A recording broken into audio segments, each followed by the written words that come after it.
Man utawi sapa wong iku radhiya ridho sapa man minallahi saking Allah bil qalili kelawan barang sithik.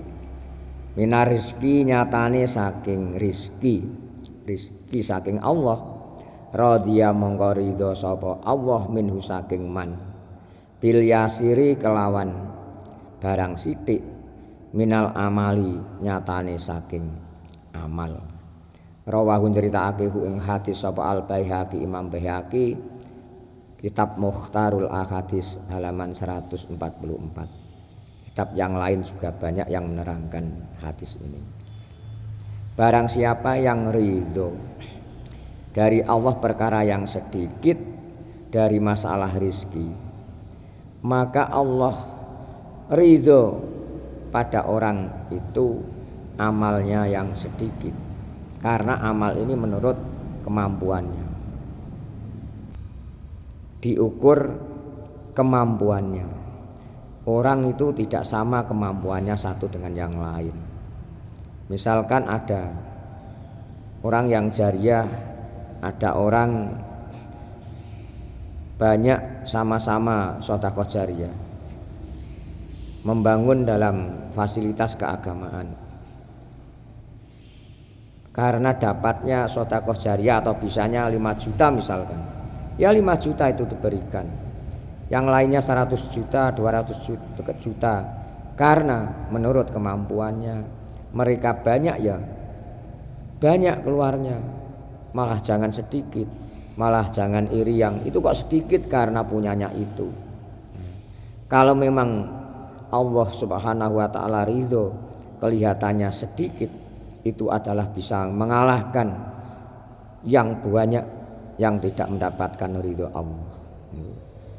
Coba buktikan kalau enggak percaya. Banyak di luar sana kelihatannya banyak melimpah ruah, tapi bingung dengan sendirinya. Mengapa? Karena merasa kurang.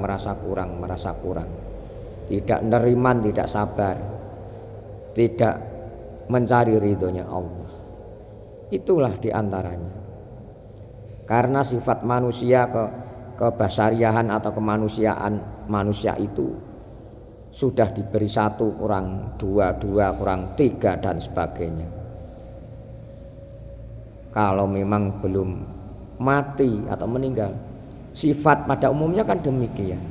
Kecuali orang-orang yang mendapat taufik hidayah dan maunahnya Allah, orang-orang yang dipilih Allah, walaupun keadaan apa adanya, tetap neriman, syukur, sabar, semata mencari ridhonya. Itulah diantaranya tanda-tandanya orang yang mendapat hidayah atau petunjuk dari Allah. Jadi menilai itu kan enggak sulit. Ada orang kelihatannya melimpah ruah secara ekonomi, secara umum, kok bingung dengan sendirinya, galau dan sebagainya. Itu merupakan siksa. Jadi jangan dikira siksa itu besok di akhirat saja. Di dunia sudah diperlihatkan juga. Coba lihat, kalau orang-orang tidak mau bersyukur akan disiksa oleh Allah berbagai macam cara. Kalau memang mau bersyukur, diberi rezeki bentuk apapun, maka Allah akan menambahi rezeki itu, barokahnya. Dalam ayat Al-Quran kan dijelaskan, wa in syakartum la azidannakum wa la in kafartum inna adzabi lasyadid. Bila mana kalian bersyukur, maka Allah akan menambahkan nikmat apa yang telah diberikan. Tapi kalau ingkar, mengkufuri nikmat, maka Allah akan menyiksa. Inna adzabi lasyadid. Contohnya bingung dengan sendirinya, susah pikirin, padahal secara umum melimpah ruah, tidak kurang sandang pangan. Nyatanya bingung kesana kemari, hidup tidak tenang, galau, kacau, di mana saja berada, mencari hiburan tidak ada yang cocok, Hiburan yang paling enak ya zikir karo Gusti Allah, iku bagi orang pilihan Allah. Makanya kalau kita berrekreasi, jangan rekreasi yang enak-enak saja. Lihatlah rumah sakit, di dalamnya banyak orang yang sakit berbagai macam penyakit.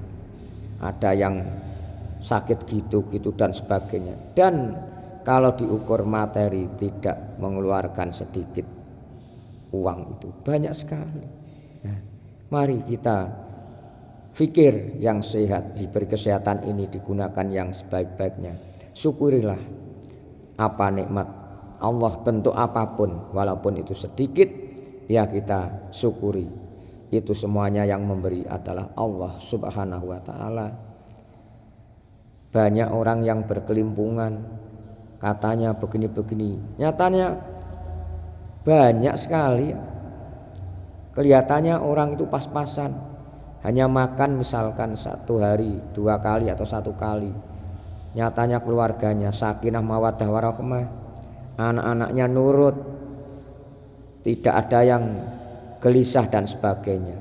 Walaupun lauk pauknya ala kadarnya, misalkan hanya kulup atau kelubanan atau sayur-sayuran atau tahu tempe atau ikannya ikan jui atau ikan asin, tapi neriman dengan apa adanya yang diberikan kepada Allah. Hidupnya tenang, buat ibadah tenang santai. Di luar sana makannya enak-enak, ikan tenggiri, ikan dorang, rawon, gulai, sate. Tapi kenyataan faktanya bagaimana? Susah. Itu juga ada, walaupun itu tidak semua, dulur. Nah, ini adalah merupakan di antara contoh saja. Kita harus pandai-pandai bersyukur kepada Allah. Rezeki yang telah diberikan kepada kita, baik itu bentuk rezeki yang konkret atau abstrak, berapa nilainya harus kita syukuri. Karena rezeki itu ada yang kelihatan, ada yang tidak.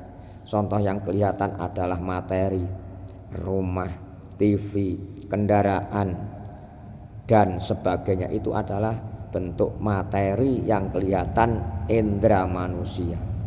Rezeki yang tidak kelihatan termasuk kesehatan, kesabaran, neriman, syukur, jujur, ilmu pengetahuan. Ini adalah rezeki yang tidak tampak atau tidak bisa dilihat oleh indera manusia. Jadi jangan beranggapan rezeki itu berupa harta benda saja, jangan ya. Makanya ini merupakan mengingatkan orang-orang yang pernah tahu tapi lupa, dan memberikan pengertian bagi mereka yang belum tahu. Semoga bermanfaat. Allah Subhanahu wa ta'ala meridhoi apa yang telah kita kerjakan dan apa yang akan kita kerjakan. Amin ya rabbal alamin.